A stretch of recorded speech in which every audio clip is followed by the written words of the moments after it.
Is everyone good? Yeah. Okay. The standard is maximizing expected well-being. First, phenomenal retrospection proves that pleasure is intrinsically good to Babu. Oh, wait. Phenomenal retrospection is reliable, like visual perspective, reliably formed beliefs about their states, will survive, reproduce beliefs and pleasures, goodness, by product, phenomenal retrospection, reliably cause even if other beliefs on our ability to understand the introspective experience of others commits us to utilitarianism, in Babu. Oh, wait. One can consider pleasure, one can make judgments that they're good experiences, just one can look at yellowness, brightness, one can experience pleasure, recognize as goodness, when I can consider increasing pleasure, things are better than before, just as there's more brightness, my visual field is yellow, praise the back, one has it, one feel good, phenomenal retrospection, can produce some people don't while other acts are good, and others are bad. Second, no active mission distinction for states that are implicit approval of action still tails moral responsibility, Sensino 5. Unlike individuals, governments always face choice between ranking their policies when authorized private actions are refusing authorization, authorized and unauthorized action become obscure for fully verified action, but do not fully discourage it. Third, psychological evidence proves that we don't identify with our future self. Continuous personal identity doesn't exist. Oprah 14. Humans are a consistent identity chain, but are not a consistent identity chain, but we see our future selves as agents of fMRI study brain activity when people imagine the future hypothesis and areas of the brain were more activated with subjects of the cells today than of the future neutral activity when they describe themselves in the decade was similar to when they describe Matt Damon. The essence we think of our future of someone else are distributing reflects how we treat other people. Fourth, moral uncertainty means that preventing extinction should be our highest priority. Boston 12. Moral certainty suggests that our personality may be confused if we are uncertain there's a great value in preserving our ability to recognize values to the future, correlating ensuring there will be future humanity is the best way to increase future value. Solvency. Resolve. The United States federal government should enter all citizens turning 18 into a lottery draft in the Army National Guard and the Army Reserve like 13. I recommend that the U.S. initiate the lottery draft in the Army National Guard and the Army Reserve all citizens in their 18th birthday is qualified through options serve 6 years in the reserve after basic training and in the reserve soldiers deployed for 1 year that commits complete second serve 2 years in active war in the Marine Corps. Third, go to art college, be enrolled in the RTC. This would improve the quality because this cause all service and soldiers would not be eligible for any bonus system with 2 million turning 18 should a small number we can script it, but it will be high quality in turning and include every socioeconomic quintile volunteer list, to include adverse consequences for those who fail to fulfill their military obligation will be required. They may object to concepts that it will be difficult to motivate, train, and discipline. The plan solves personnel shortages, excessive deployments, and the financial burden of the AVF, like 13. Conscription creates a sustainable force that is not subject to recruit crisis. It provides ready access to trained forces within 30 days and ability to sustain rotations and the desired ratio to reduce PTSD, drug use, and the other problems which violation of full-time policies and contribute skill sets conservative in the force would reduce contractors and information tech intelligence analysts and link, which goes advantage 1 is readiness. Let all volunteer forces unsustainable will collapse. I say 4 internal links. First, a recruitment crisis is on the horizon. Propensity to serve and eligibility are record lows like 13. The OBC will triple the growing number with asthma will reduce the pool for recruits at 25.1% dropout rate. Will persons able to meet the standard military service 30% recruiting success. The future the function of the percentage of the population both willing and able to serve. The 10% declining in presidency translated to 4% declining in less than accurate presidency 2011 12% to 29% dropouts since 1984. One of the most powerful influences of the world of mass soldiers rated moral and also low 30% of the population able to serve 12% is fully going 3.6% is likely to illustrate the military decline recently. 3.6% includes only those who meet minimum quality requirements. If the present trends continue, we are approaching the military is going to be overused. So day one, the military is going to be absolutely impossible. Second, personnel shortages, force reliance on private contractors, which comprise operational command, strategic capability, multiple wars like 13. The AVF cannot recruit a sufficient number to prosecute the wars war. The ability to command the force quickly is useful to the AVF. The contractors represent tactical and operational problems. First contractor not taking order. Second contractors harm discipline. They expose to service members. Not third contractor agency to service members away from the military. Fourth contractors must be protected the military when they find themselves in dangerous situations. Subject contractor force sergeant. They expect that you need operational command on the battle with the most compelling was that the military could lose operations while relying on contractor. The DOC historically done internally existing production contract with total loss of capability, real possibility. The military monarchs is ready to the contractors are not subject to instruction below whether they're ready to like contractors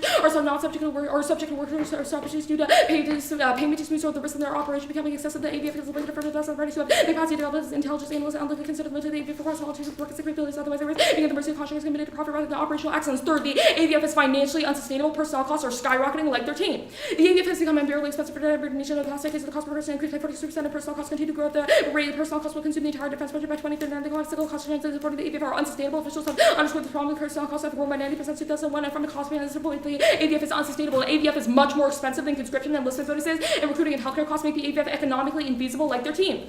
Recruiting costs have risen to $4 billion per year. This does not include enlistment bonuses. The AVF is generally an older force with more dependent causes healthcare costs and dependent obligations realized in 72. The Pentagon budget was $81 billion in 13. It was $500 billion, 6% a year compounded increase to which personnel costs were a significant contribution. Personnel costs have risen 46% over the past decade. Fourth, our military is exhausted, shortened dwell times, and excessive redeployments kills readiness like 13. Soldiers not deployment for medical reasons versus 60% in 2012. 9,000 soldiers were in the wounded warrior bring up sergeant mentioned skilled Afghanistan. His 14th deployment, 13,000 soldiers for cumulative Iraq Afghanistan. 47% of army personnel would have won in the second grade of combat to repeated exposure to combat makes his war difference not plus for 6 soldiers from separating from the army at the end of the 2002.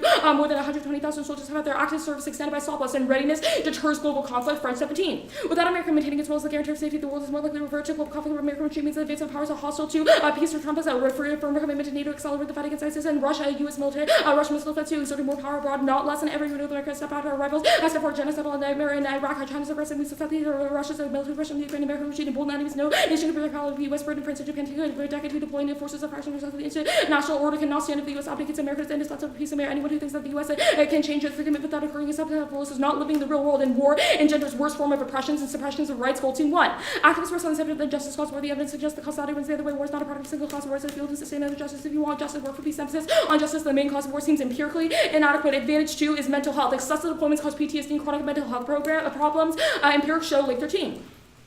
PTSD is a significant injury. If I reckon against driving PTSD is a repeat deployment reduced all time. Studies indicate that a second or third deployment doubles the probability of PTSD manifests itself in physical behavior and psychological ways. Estimates of percentage of veterans of Iraq and Afghanistan who suffer from PTSD were 30%, only 50% will get treatment. The impact is suicide. Every day, 18 veterans will take their own life. Late 13. At the end of 2012, 487 veterans committed suicide compared to 399 combat. The current rate of suicide in the military is 3 times what it was in 2001 after doubling. Between 2001 and 2006, veterans account for 20% of the 30,000 suicides committed each year. 18 U.S. military veterans will take their lives each day. Veterans were twice as likely to commit suicide as non-veterans. Second, mental illness in veterans increases rates of violence. Late 13. We've added the stress of repeated deployments on the just stress of the payments and male a soldier with PTSD is 3.1% is likely to aggress his partner from 06 to 11. Abuse increase 61% in offenders increase 56% violence increase to 85% in child abuse 44% measures taken to deploy. Yeah, cut the card at deploy. Wait, that was the second impact? Yeah, and then nothing under that. Wait, you didn't read the readiness causes terror, right? Yeah, didn't read readiness self terror. Okay, but so that was the only thing. Where did you cut the second impact? At measures taken to deploy. Oh, got it. Okay. And then no readiness. Yep.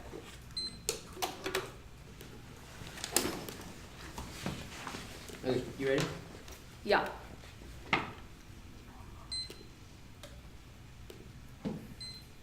What's readiness? Readiness refers to having a ready military that is able to sustain commitments abroad. What's a ready military? Sure, a military that is both well armed and has a sufficient number of people in the force. Okay. When we lose readiness, how long does it take for it to trigger great power war and other impacts? Yeah, the first piece of lake evidence in our advantage explains that our recruitment crisis is on the horizon. Our argument is that readiness is a sliding scale. This is from 4 years ago. Yeah. Why haven't we seen anything close to great power war yet? Okay, so disagree. U.S. retrenchment, we've already seen signs of it, and it has escalated conflict abroad. Our argument, rather, is that readiness. People? So our argument is that readiness is a sliding scale. As the recruitment crisis increases and worsens, our ability to sustain foreign commitments abroad depreciates. So it's linear? In some degree, yes. Okay. What is phenomenal interest, or actually what's reductionism? Reduction, we don't necessarily make an argument about reductionism. Oh, then what is the OPAR evidence? Oh, sure. So this argument explains that fMRI brain studies indicate that we don't identify with our future selves, so there's no such thing as a continuous personal identity. Rather, that I do not associate with my future self. And that association and wait. So if you don't associate with your future self, you don't associate with yourself in 45 minutes when you hope to have won the round, you don't care about that? So that's not necessarily the argument. It's more that I do not necessarily recognize, or that I do not necessarily associate myself I do not necessarily associate my identity with my future self, rather the feelings that I'm experiencing right now. Okay. What's the warrant? It says that just some people think that, but why does that prove that that's morally relevant? Sure. So it cites a study which conducted, which measured brain activity when people imagine their future self. Yeah, it seems that just proves that people don't self. Identify with their future selves. Why does that prove that they shouldn't identify with their future selves? So it's not necessarily making an argument about its normative value, rather that because individuals don't associate with their future selves, the concept of personal identity doesn't exist or is not relevant. Okay, why does that mean util? Sure, because util does not ascribe to things like absolute rights, which are attached to an individual.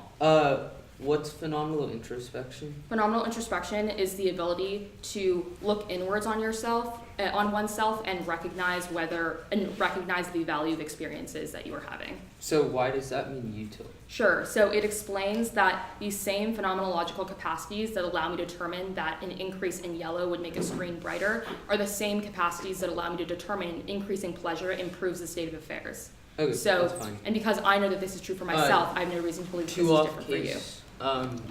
One case it'll be framework contention.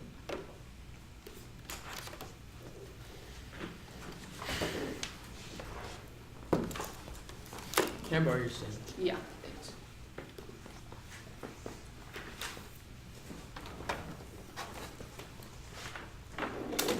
Just sent.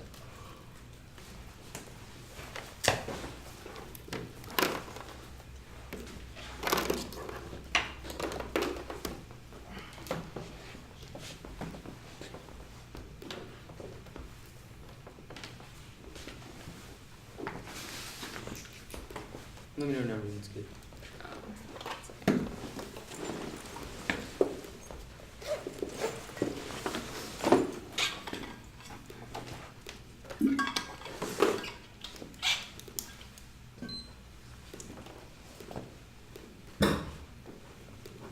Okay, I'm good.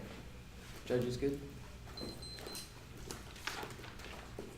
Any moral valuation presupposes the unconditional worth of humanity. That means treating others as ends in themselves. Course guard. When a rational being makes a choice to suppose the object to be good and to pursue to be justified, in order for there to be any objectively good ends, there must be something that's unconditionally good. The unconditionally valuable thing must be humanity, the capacity to send and regard ourselves as capable of conferring value upon objects. We must regard our ends as good, since every other rational being thinks by the same rational ground. We regard others as capable of conferring value as ends in themselves. Impacts A. All their frameworks collapse on Kantian theory source obligations in extrinsically good objects, but that presupposes the goodness of the rational will be. This requires that maximum to be universal. To make an acceptance for yourselves is to value your own humanity above the humanity of others, and thus treat them as means. And violating freedom is non-universalizable because you simultaneously will the extension and limitation of your own freedom. But because we exist in the physical world and don't always act from duty, we need a universal principle that can ground the course of enforcement of rights claims.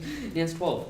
We are governed by the categorical imperative, which tells them we must act according to universal laws, and that humanity must be treated as an end in itself. We are supposed to act in the physical world to realize those ends. Does not make sense to say that one respects someone as an end in herself if one at the same time forces her via physical violence to conform to one's ends. The CI requires us to respect each person's capacity to set and pursue ends. We cannot set and pursue ends unless we are free from domination by other persons. Freedom cannot be satisfactorily achieved by relying on virtuous individual action alone. It is factually contingent that human beings respect each other's external freedom. Thus, the discharge of duty to respect humanity as an end in itself means to devise some way of maintaining the external freedom of human beings in all cases with interaction with other persons. We need a universal principle. Thus, the standard is consistency with a system of equal freedom. For the standard, freedom is a prerequisite to culpability. People can only be held accountable for actions they chose to do. For example, if you hold a gun in my head and force me to punch someone, I can't be held responsible because I didn't make that decision freely. Impact how A, freedom is a property, not a consequence. Adding two circles doesn't make anything more circular than it was before. Just like two humans aren't more free than one human. B, the framework does not value the ability to send the end, but rather the ability to decide which ends to pursue. Ripsy 09.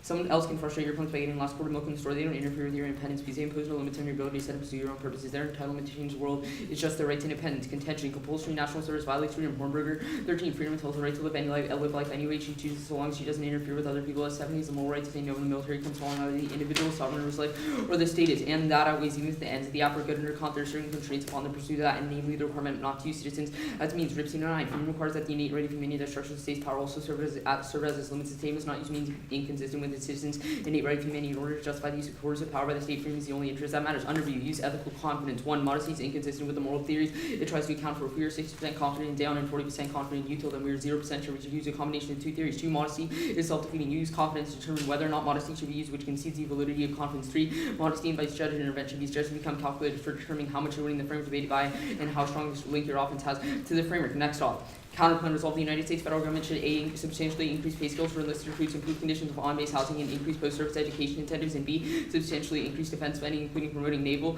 deployment and deterrence posture and new military technology incentives. All military readiness, current threat barrier benefits, to discourage enlistment, lazy.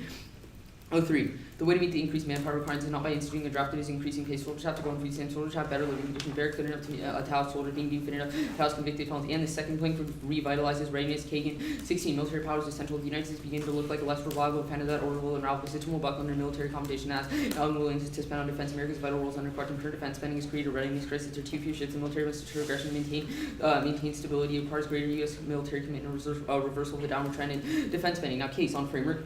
1. Calculative regress. Util require we calculate how much time to spend on our calculations. So on means it paralyzes the policy and we're never able to take productive actions. 2, refer rule util to act util. A, individuals are prone to mistakes in making act util calculation. Rule util solves because we adopt general rules that promote well-being. B, act util can't condone anything is categorically bad because it's based on the consequences. Rule util solves because it categorically condemns things like genocide and murder because they rules that decrease well-being. That rules the NC protection of freedom maximizes societal well-being. Hudson 13, those societies with the greatest level of well-being have fewer restrictions on freedom. The freest countries in the world are near North America. In Asia, freedom is meant the difference between desirable and undesirable societies. 3, even if utils treat that as insufficient for warrant coercion, force can only be justified on the basis that all rational agents would have to accept Hodge intended. Justification for use of force is inadequate unless it's such that all must accept that use of force might be justified in terms of conduciveness to the greatest feasible good as a non-starter. The problem is that util draws strength from the truth of itself. Such a justification cannot be made good to those who do not think the belief correct in the first place. When I coerce you on grounds I cannot make good to you, I coerce you in a way that would not allow you to coerce me. This failure of reciprocity disqualifies my justification. 4, util could justify horrific conclusions with must be grounds to reject this mistake. Challenges assumption about intrinsic unconditional bad is no action could be intrinsically bad from the standpoint even genocide or gruesome torture. This makes debate unsafe by claiming any action is potentially permissible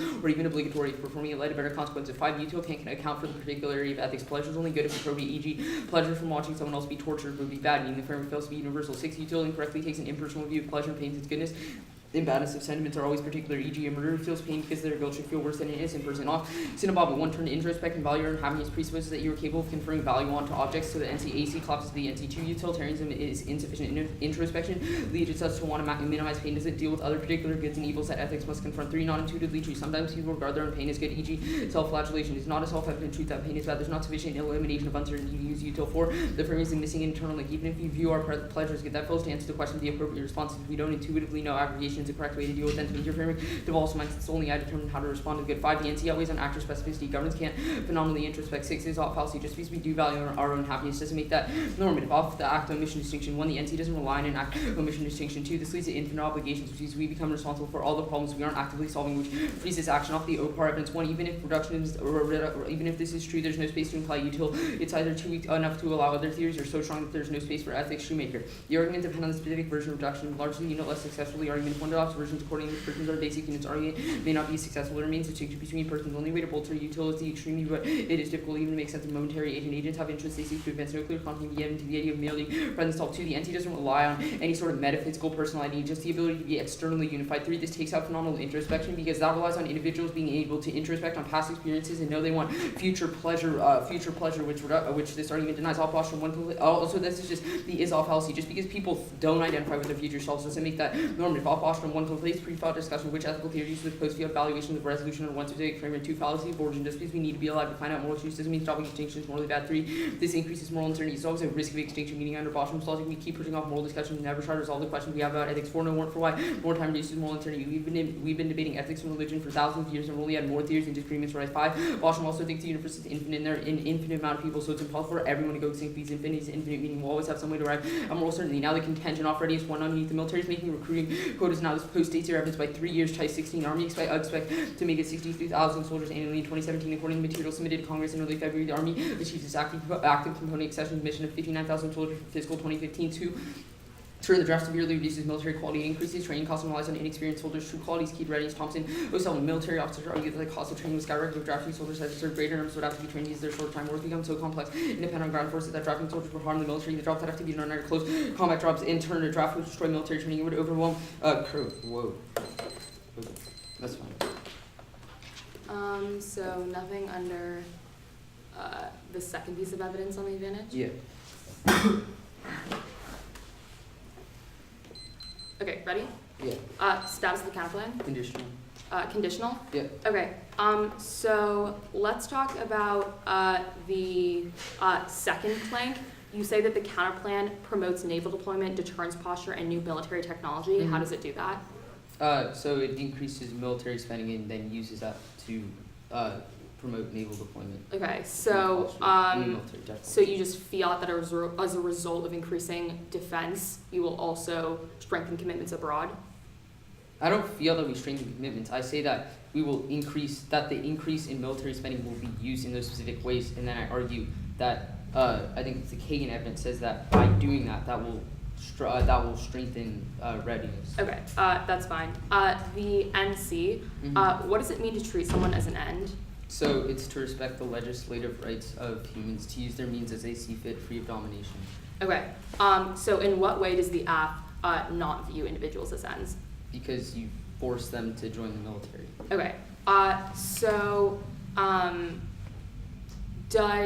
Is any sort of is forcing an individual to do anything they don't necessarily want to do an example of using an agent as an end?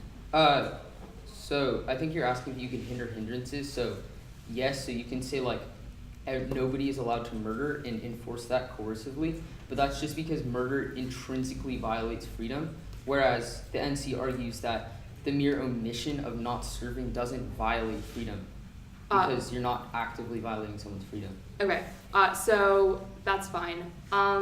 The Nance evidence, what's the warrant in this piece of evidence?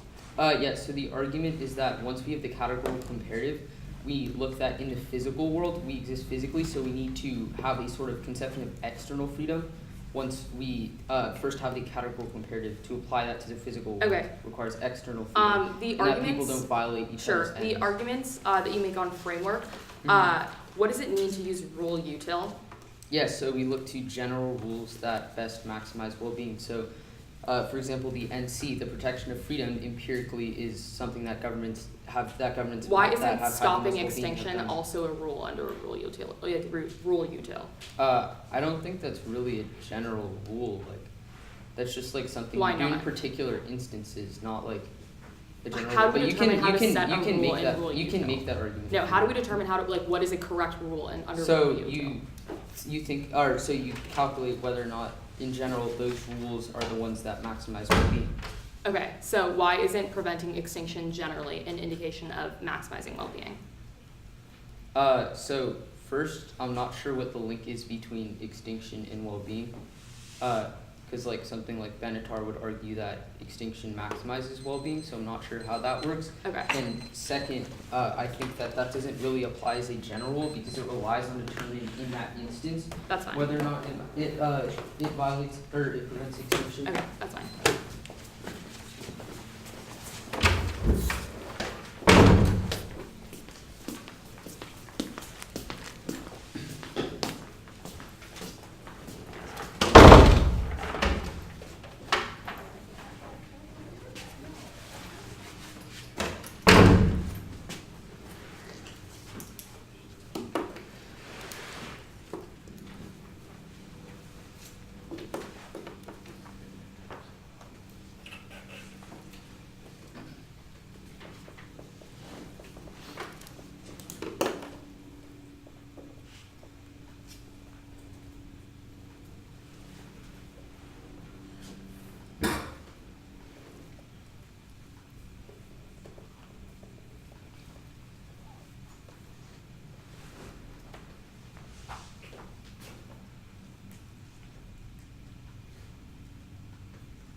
said 50?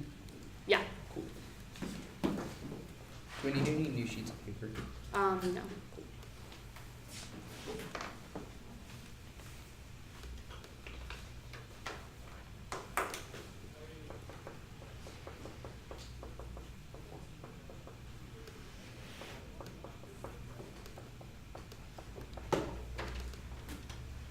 Okay.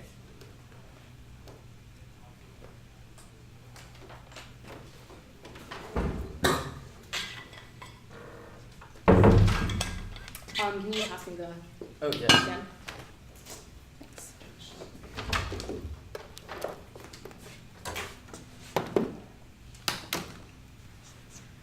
Okay.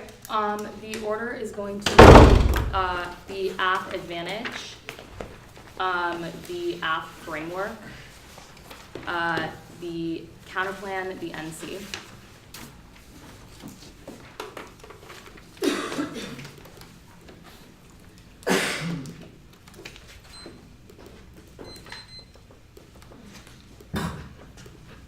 Is everyone ready?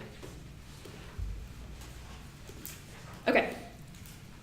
The AVF will collapse incoming recruitment crisis and economic infeasibility, prove itself stable, ready to solve great power where the app is try to die, even if you would a slight decrease in troop qualities outweighed by the total collapse in the app, and the case turns the NC. You can see the war results in massive forms of inequality, right suppression, and outlined by your arguments. Readiness is not high now. Your evidence is a snapshot, doesn't take into a long-term trend such as the incoming recruitment crisis, such as increasing obesity and asthma rates, and conscription does not decrease troop quality. Even if it does shorten individual deployments, that's still outweighed by military exhaustion, and you also conceded try or die, which proves that outweighs any slight decrease in troop quality. Now, on the framework, phenomenal introspection proves that pleasure is intrinsically good via evolutionary program. Reason has been shaped by aversion to pain, which proves that pleasure, not reason, is a starting point of ethics. Line by line on your argument, phenomenal introspection is intuitive. It explains that it requires the same introspective capacities that allow me to determine that an increase in brightness or increase in yellow results in brightness, and slight inaccuracies aren't responsive because it still does not negate the universality of pleasure's goodness, and even if it doesn't prove what government should do, it still proves that it still prescribes a normative end to what our actions should seek to maximize. It is not as odd. It explains that because I know that pleasure is intrinsically good for me, I also know that pleasure is intrinsically good, and since no attribution for statements or implicit proof of action still entails moral responsibility, you can still practically concede this argument. It consequentializes the NC and proves that governments must take into account consequences because they are held morally accountable. You say that the NC doesn't rely on an omission. However, yes, it does, because you're prescribing that they do not do the act, but this would be an omission of just allowing extinction to happen, which the government is held accountable for. You say the infinite obligations, but however, yes, it does. There's no impact to infinite obligations. Our argument is that the government should still seek to minimize this. Now we will answer your util indicts. The first is that there's no calculative regress. You can stop calculating extinction. Also, the concession of the aft proves that you can still use utilitarian calculus in order to, and it is productive. And don't prefer rule util to act util. But even so, the rule can still be that you should stop imminent threats of extinction. We've already answered this claim that there's any mistakes, and that we don't need to necessarily condemn actions as intrinsically bad because you still can still determine that ends or that certain ends are bad, and freedom and we will win an argument on the case that proves that the app is an example of hindering a hindrance, and util is not morally repugnant. It will still condemn things like slavery because it causes massive amounts of suffering. Group the 5 and 6 points, even if there are slight subjectivities in people's personal preferences for pleasure. You've conceded for phenomenal introspection, which proves that there's still a universal goodness to pleasure. Now the counterplan. First, permutation do both increase benefits and implement a larger base draft. The net benefit is double solvency. Incentives are not enough. The most powerful influence to enlistments is the word of mouth of veterans. And recent experiences do not create a positive narrative. Soldiers rate of morale at an all-time low. The second is increasing benefits. It proves our economic infeasibility internal. And you've conceded our argument that increasing defensive ending and enlistments is a reason for why the AVF is economically infeasible. Re-enlistment bonuses will consume the entire defense budget by 2039. You expedite that process, and we still can't compete for specialists. In order to recruit specialized personnel, we need to guarantee that we need to compete with the private sector companies like Apple and Google that can guarantee 80,000 annual income in a company car, and incentives are only salient to the poor. Proves that the counterplan links to the NC because you economically coerce the poor to shoulder the entire burden of national defense. Now, the NC first argument is use epistemic modesty is extremely unlikely that the derivative ones have the theories 100% correct. Therefore, you should assign a credence to office based on the degree to which their expected frameworks are one, and the other model treats the framework as a preclusive impact filter as opposed to just an explanation for why your offense matters. And your reason for reflection argument doesn't prove that reason is a starting point ethic. Just that arguments must be logical, or framework proves a logical basis for the belief that pleasure grounds ethics. Pleasure cannot be denied. Asking why pleasure pleasure is tautological because all values ultimately comes to pleasure, and util is universalizable because it requires any agent to make the choice that maximizes utility. Universality requires equal satisfaction for everyone's preferences. RM hair. Unless I treat the person as I am imagining myself being treated so that I'm not imagining them being this entails treating these preferences of my own treaty to treat a person as an end required. The ends of the subject must be mindful by we are to give equal respect to anyone, and we rectify a violation by mandating that the burden of national offenses be shared equally. Free learning is not universalizable. Arminson 92. When we free writer conduct is possible, obligation is to having such contact moral obligation to contribute all attaches to all benefits and is legitimate to employ coercion to secure complies with the obligation of receiving benefits. A cooperative scheme can obligate an individual to contribute to the scheme. Can you just delete lead entry? I'll just send a new doc. Okay.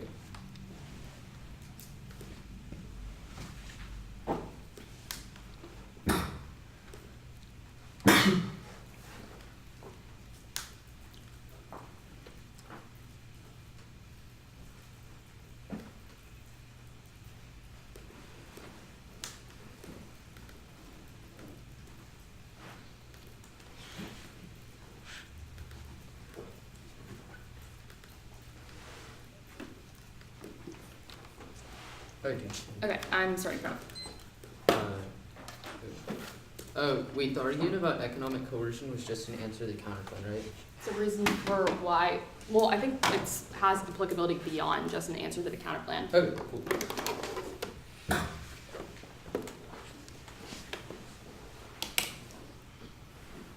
You read the free riding argument? Mm-hmm.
Oh wait, what are you timing? Can I see that? I've got this chart. You had 4 minutes, right? How much time did you have left? 4. Okay, yeah, I sent it for you. Wait, what was the answer to Hodgson on case? That we will win, that the app is an example of hindering a hindrance.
There's gonna be a couple new things. Counterplan NCF.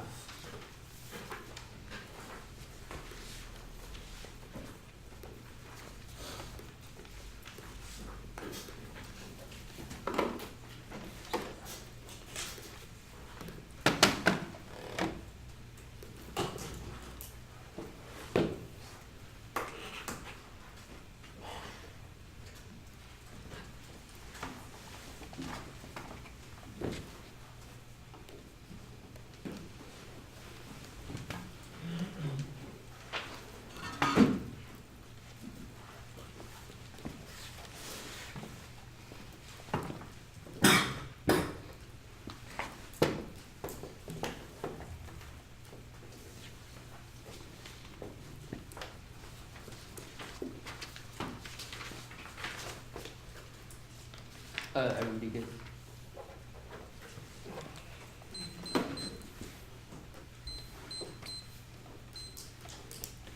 On the NC, it'll be starting with the modesty versus confidence, then an overview. They concede 3 reasons why you shouldn't use modesty, and so that means worst case, even if you think they're winning, their one justification, 5 sufficient defense on that division to use confidence on strength of, like, they concede that modesty is self-defeating. You use confidence to determine whether or not you should use modesty, which concedes the validity of confidence, i.e. you can't be modest about whether or not to use modesty, proves it's inherently self-defeating. That outweighs all their arguments because it proves that it's internally self-contradictory, so it's impossible to use. Also, they concede that it invites judge intervention because judges have to become calculators. That's the biggest impact, because if the judge is intervening, that destroys all incentive to debate in the first place, because the round becomes meaningless. They say that there's not 100% chance of the theory being true, but that's not a warrant for modesty. And also they haven't justified how we actually use modesty. So my arguments still take that out, even if it's not 100% true. You can still decide which theory is better, then apply that to the resolution. They can see that if you're 40% confident in util and 60% confident in data, you were 0% sure you should use a combination of 2, so it's always wrong to use modesty. Now the overview. None of their framework answers interact with mine. They're answering literally the wrong contency, and they've conceded so many arguments on case that take it out. They only go for the Sinababu evidence in the no act omission. So if I fundamentally take that on, or win the rule util arguments, that is sufficient. They need to prove that act util is true, and B prove that act util doesn't collapse to rule util. I will win both of those arguments. Extend the course guard evidence. So when you undertake any action, when you confer value on any object, i.e. valuing happiness, that presupposes the goodness of the rational will, because you are presupposing that you are someone who is capable of conferring value, and that you are an end in themselves who can confer value upon objects. That proves that the AC collapses on the NT. That was the answer conceded to Sinababu. When you introspect on your own happiness, that presumes you're capable of conferring value and making that judgment in the first place, which concedes the authority, the authority of the rational will. That implies that maxims must be universal, because or even if I don't win the universalizability arguments, they've still conceded the Nance evidence that indicates that treating someone as an end in themselves requires respecting their freedom. So if the universalizability debate is messy, you can still use the NT, but independently, their argument for util being universalizable is ridiculous. They say one freedom violations are still non-universalizable, even if util is universalizable too. This is not reverse causal. It just proves that util is universalizable, but that doesn't generate a perfect duty, because it doesn't prove that violating util isn't non-universalizable. So it just proves that it's permissible, but that doesn't prove it's obligatory, whereas the violating freedom is a perfect duty because it's logically contradictory. That was a conceded argument. Now, the contention. Extend the extend the Ripstein evidence. If the ends are of the act are good, that still means that the state can't use illegitimate means to achieve that. I.e., they can't treat their citizens as means to that end. That takes out their argument on case about how decrease in readiness causes like rights violations, etc. Because they can't violate freedom even if it promotes freedom in the future. That's not how hindering and hindrance. Works. B point. They've conceded the impact calculus argument that freedom is a property, not a consequence. Adding adding two circles doesn't make anything more circular. Likewise, violating two people's likewise you can't add freedom together. So the NC still outweighs. Now they say the free riding argument, but one, not serving doesn't make you a free rider because you still pay taxes. Because maybe 13 or studies already solved the free rider problem with taxation. If I pay taxes, I'm not a free rider. Claiming to resurrect the free rider problem not suffice to make the case for conscription. Two, there's no warrant for why free riding is bad or something the state needs to enforce. It's not implicated back to freedom. It's not implicated back to freedom. Now they what was the other argument? Oh, their practical reason argument doesn't make any sense because NC doesn't rely on practical reason. They're answering the wrong NC. This is an answer to like the Ferrero type constitutivism NC, but that's obviously not what the RNC is because we start with the formula of humanity, not constitutivism. We don't rely on those sort of meta-ethical claims. Now actually quickly the argument they made on the counterpoint about economic coercion.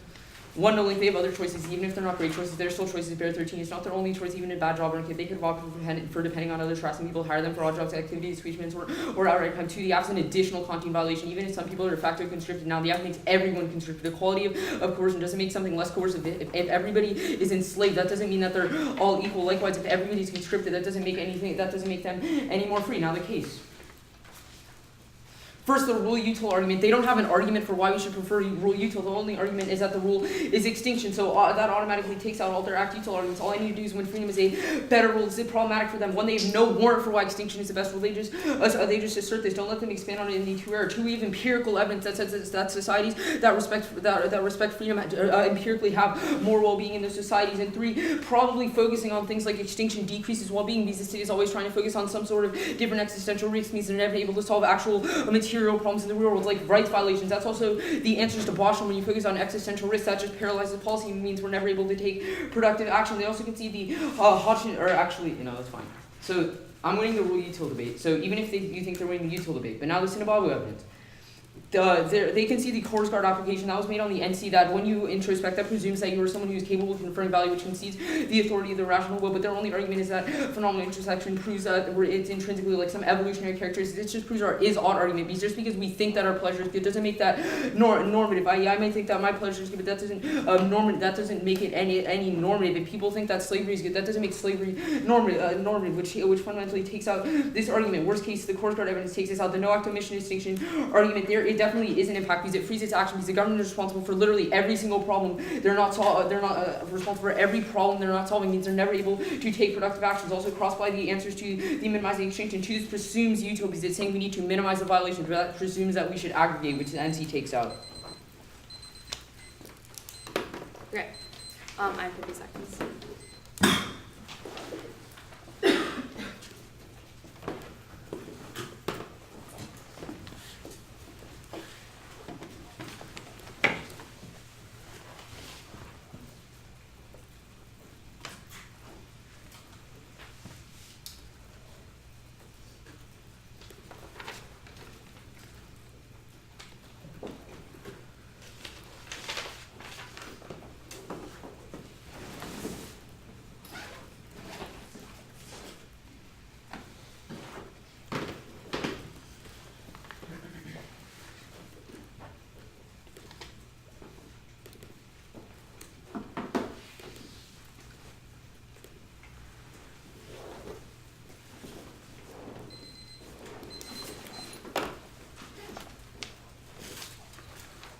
No, sorry. You're good.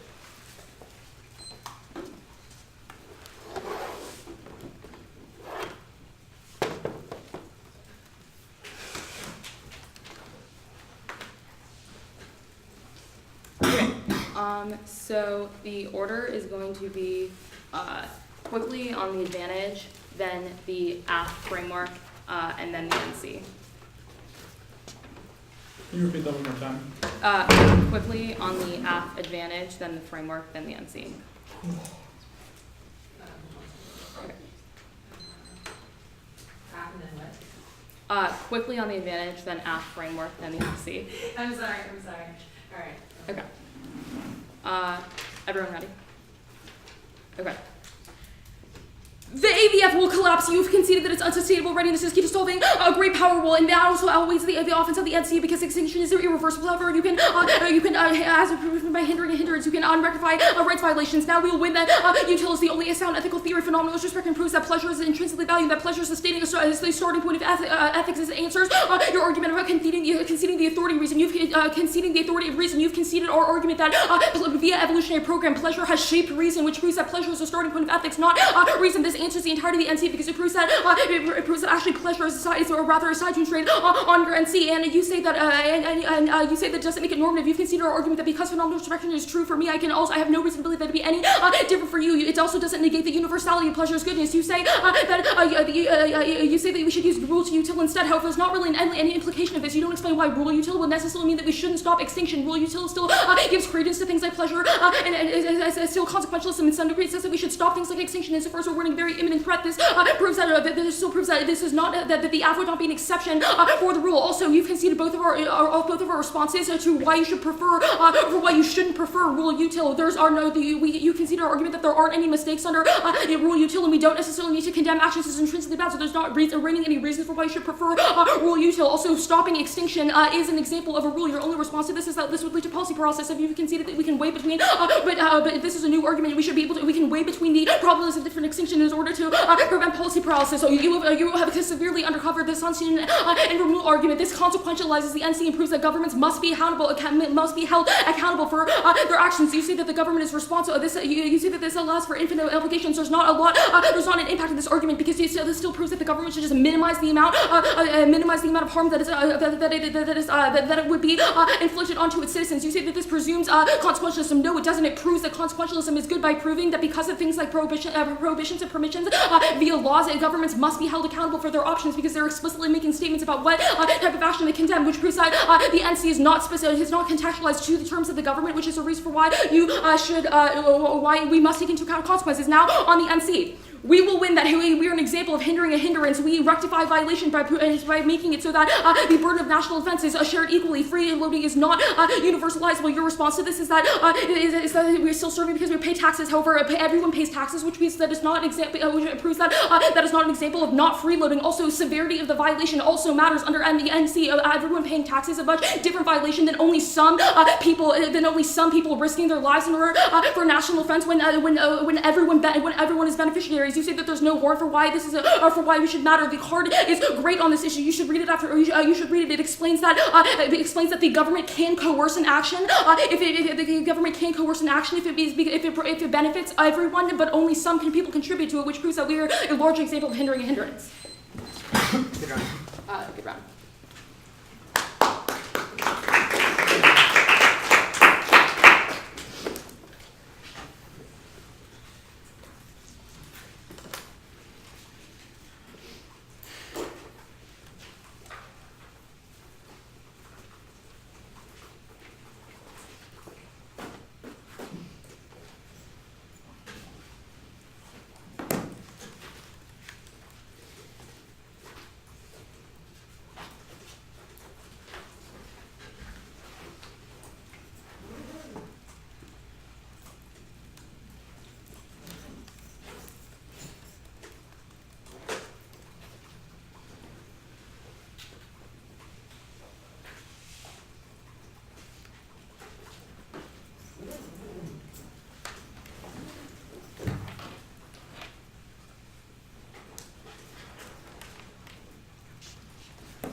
I can go. Good Jonas. Who's Tyler?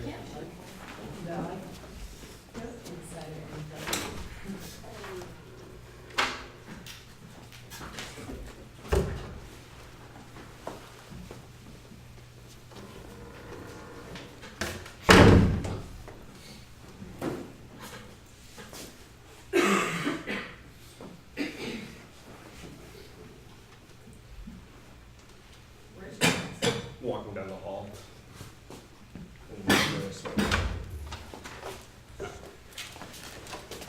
Okay, so congratulations to both debaters for making it to the octave finals of the presentation in Judicial. Decision for the app.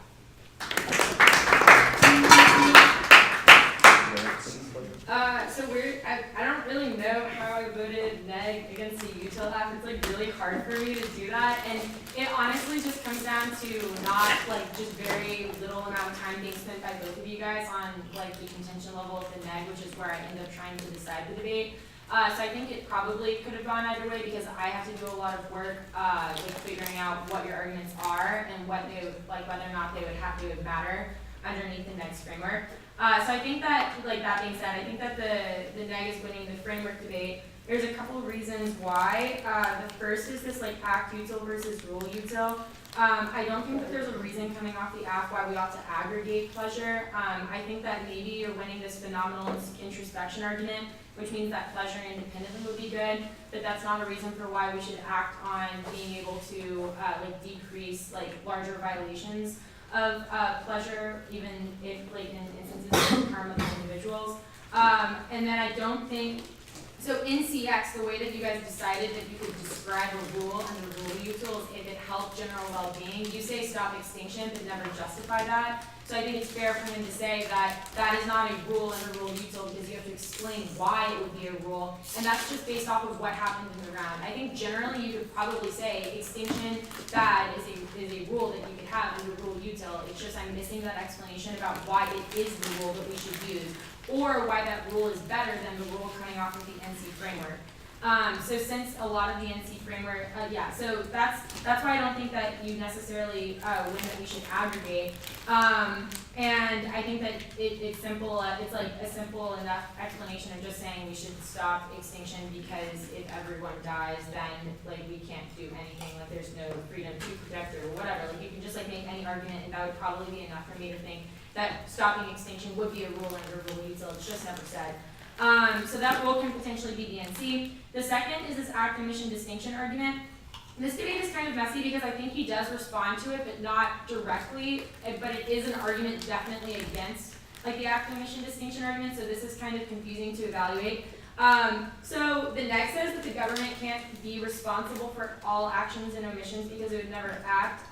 You say that they obviously have to just like evaluate trade-offs between different policies. But I think that he's winning an argument that there's a distinction between the government actively coercing someone and omitting another action. He says that that action of like doing whatever toward the citizen would constitute a larger violation than something that is than an action of which we are omitting. This debate is just kind of like there's not a lot done on either side, and I still don't know why an act, like I think that a no act omission distinction would just make the government morally responsible for lots of things. I don't know necessarily why that would mean that it's more or less responsible for committing an action that or an omission that results in extinction as opposed to the NC. So if I think that the NC is winning their framework, as opposed to you winning a reason for why it would be worse to stop, like to allow for extinction or some really big bad impact to happen, then I think I can err towards the next framework.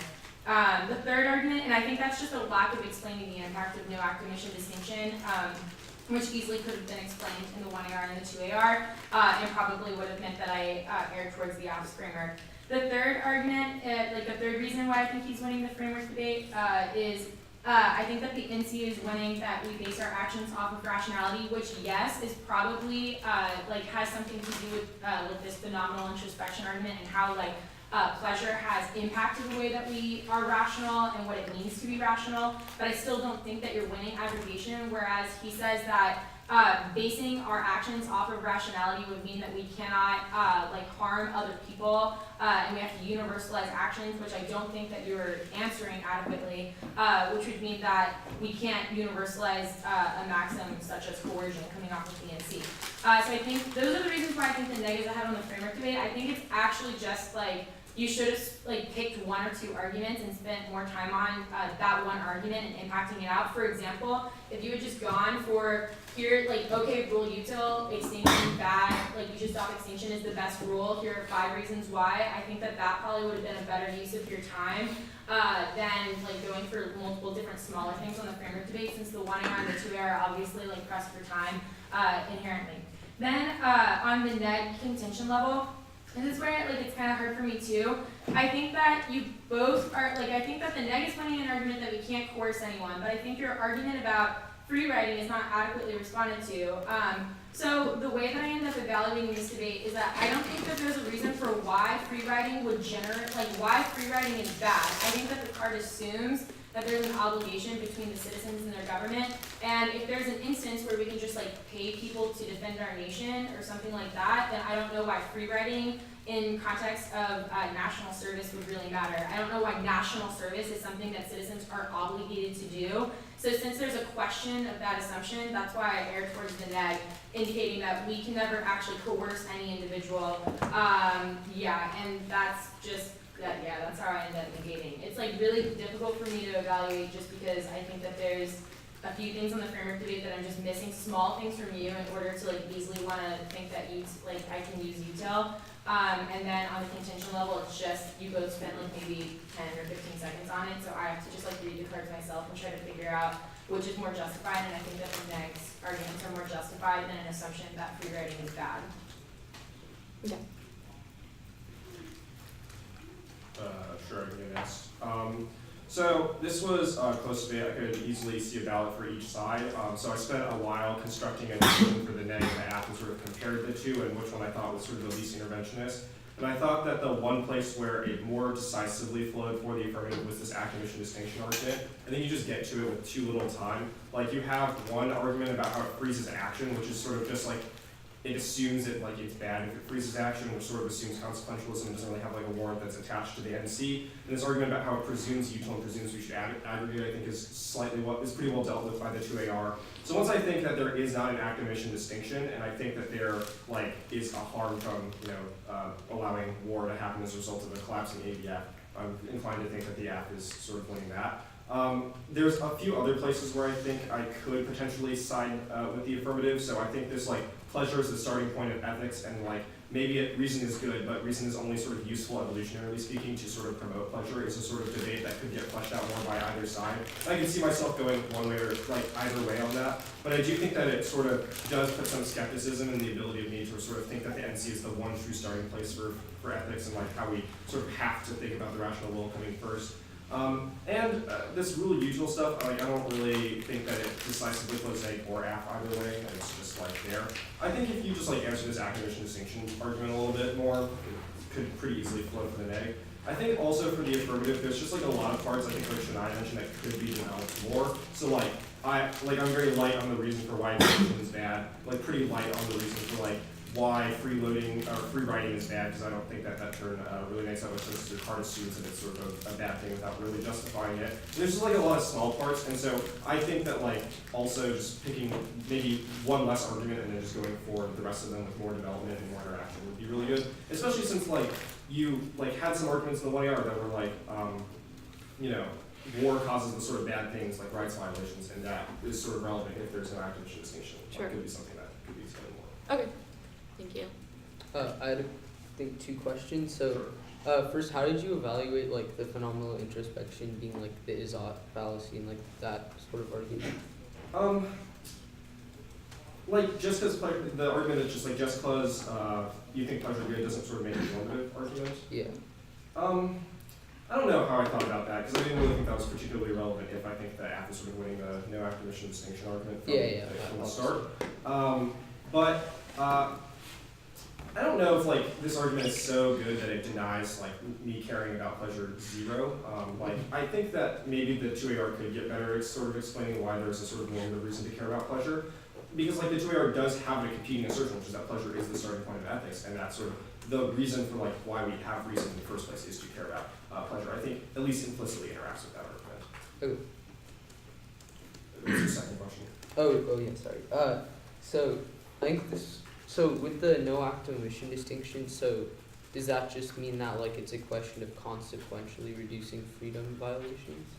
Well, I think that Or, like, if this Like what is, I'm just like, what So- what does it mean to consequentialize the NC, I guess? Because that's like the rhetoric. well, like if we think that freedom violations are bad and the state has an obligation to sort of like rectify freedom violations, and the app stops one of those freedom violations, then it seems reasonable to me.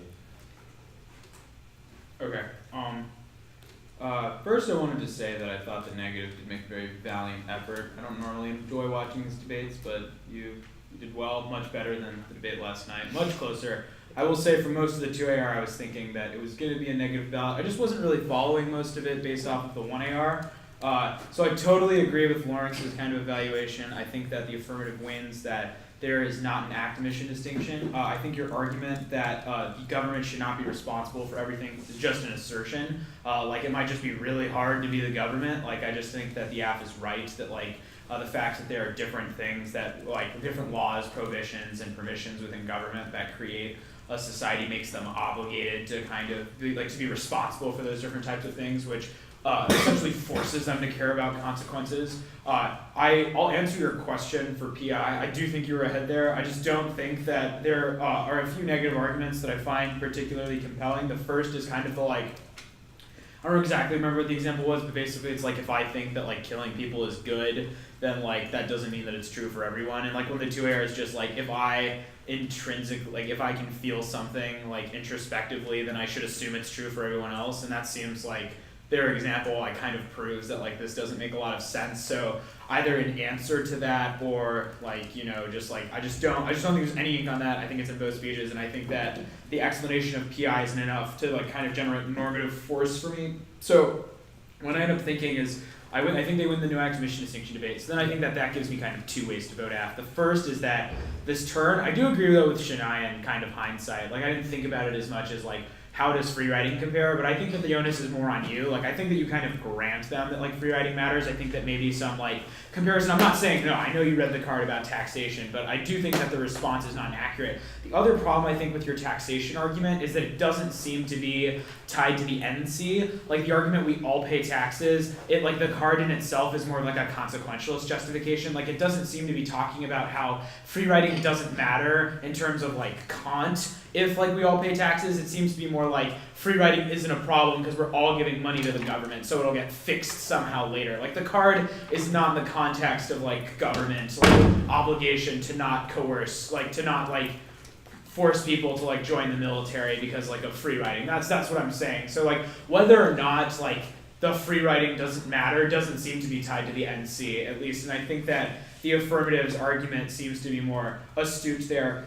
In terms of the framework debate, I do think that the negative wins that I should evaluate epistemic certainty. So, you know, I have to pick which framework I think wins and then evaluate under that offense. So it ends up being interesting because it's like, you know, it's not really, there are different floating framework arguments. Yeah. So what I end up thinking is I think that no activation distinction is true. So I think that the term might apply. I think that if you done some like contention comparison, the other problem is just like the 2AR, like 2NR is just like not extending like the contention and weighing it against the app. And if you think you did, I just like, it was not there. I think you do a lot of framework work that like you should know the app is not going to go through, right? Like Coors Guide presupposed agents are capable of conferring objects of value. Don't see that in any of the RFDs, and it wasn't the 2AR. It doesn't seem like it's the most important thing, right? You need to isolate what are the most important parts of the debate. I feel like you're too focused on like, I read all these framework cards in the 1NC, I need to extend them all. It's some super important syllogism, right? We're going to give most of it to you. The extensions need to be a little bit faster, and you need to get to the most important parts. So like no act omission distinction, like you need to recognize that that can make the turn super relevant, and you can just be like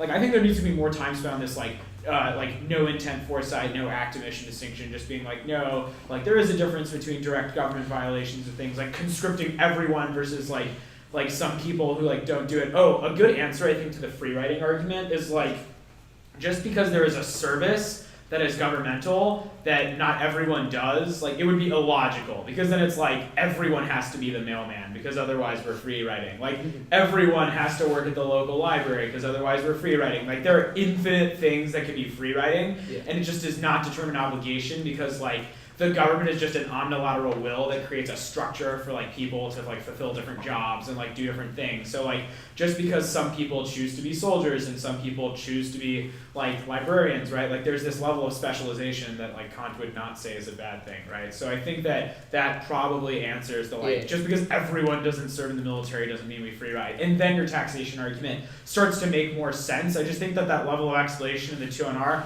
wasn't good enough, and like I could have done that for you, but I couldn't tell the AF at the end of the debate with a neg ballot why that was true. But even so, that second ballot is kind of the like, I think that the AF does probably prevent extinction given there's no defense extended. So if I think that like life is something that Kant would say the government should prefer, even if there's like a war and like lots of people die, that's something that matters too. And there's no weighing. I'm not inclined to believe that matters more. And I'm going to preempt one of your questions here, which is, but we can't add freedom to freedom. I think you should answer this. Okay. I think some questions in cross-ex, just like, so like enslaving 1 million people versus enslaving one person are morally equivalent. It seems like the answer to that question is no, right? It's not that one freed person plus one free person equals a bigger freer person. It's that there are more, we can aggregate like kind of freedom. Like it is true that like the government, like there are like the argument that's like there are trade-offs in different freedom violations, I think is particularly good here, which is that like, right, like yes, even if they're right about things like rule use alternatives, we cannot always follow every rule, right? They're going to come into conflict. It's the only way that we can start to like resolve those things is through some form of like aggregation. Like, and I think that that is like probably true. So I think that making some of those arguments can start to deal with his like, you know, like it's just a freedom. And then if your argument is true, then my problem is like, how do I compare, right? Like, because then there is a trade-off, right? Like you're like government conscripts people. She's like, there's something that the government needs to hinder with the status quo. And I don't think that her free riders argument is contingent on some like aggregative like thing, right? Because like there is free riding is not like the whatever the adjective form of aggregative maybe. Or whatever, you know. So I think that the turn might turn the NC. If anything, like case is kind of a tiebreaker at that point when I just don't have any evidence contention comparison from the 2NR. But you did get very close, just didn't get it. Okay. No. I guess like maybe for both of you. Sure. But this may just be like a general misunderstanding of how act omission distinction functions, but once she wins no act omission distinction, like how is it evaluated? Or is it just like I'm confused. Is it like who So no like act omission consequence distinction. of freedom violations? So basically, think of it like this how do you way, weigh? right? So there's like, right. So essentially, so I think that you're right that to an extent we can weigh them, but her argument is that in terms of government obligation, like in terms of like rules and the way the law works, right? And this is how the literature talks about it, is that like, it's a really bad example, but like if like I hit like, you know, hitting someone and then like, if like there's a parent and like, you know, like their kid, actually this isn't going anywhere. So like basically the way that no aggregation distinction gets resolved is that the government has a normative obligation to prevent harm within its perimeter, within its like, you know, within the United States or whatever, the US government. So bad things that happen that it can resolve become offense. So basically, even if the government is not directly responsible for the hindrance for the violation of outer freedom, it can still have a normative obligation to counteract that because of the way that the government has structured itself leads to all of those things happening under it. I think that you can make arguments about how like the way that we react to government law doesn't change. There's an author, his name is Harris.